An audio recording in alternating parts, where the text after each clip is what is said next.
नमस्कार सहकारी मित्रांनो, माझ्या YouTube चॅनलला आपल्या सर्वांचं पुनश्च एकदा मी हार्दिक स्वागत करत आहे. आपण जर सरकारी कर्मचारी असाल तर ही खास बातमी मात्र आपल्यासाठी आहे.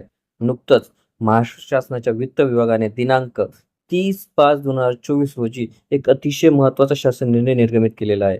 त्यामध्ये असे म्हटले की नवीन परिभाषित अंशदान निवृत्ती वेतन योजना किंवा राष्ट्रीय निवृत्ती वेतन प्रणाली अंतर्गत दिनांक 1/11/2005 रोजी व त्यानंतर सेवेत प्रथम नियुक्त झालेले अधिकारी किंवा कर्मचारी यांच्यासाठी एक परिपत्रक निर्गमित केलेले आहे.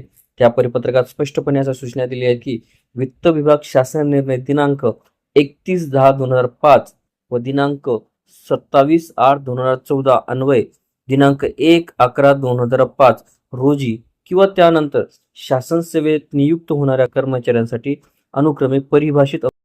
व्हिडिओ सविस्तर बघण्यासाठी कृपया आपण डिस्क्रिप्शन बॉक्समध्ये दिलेल्या लिंकवर क्लिक करा आणि संपूर्ण व्हिडिओ पाहावा.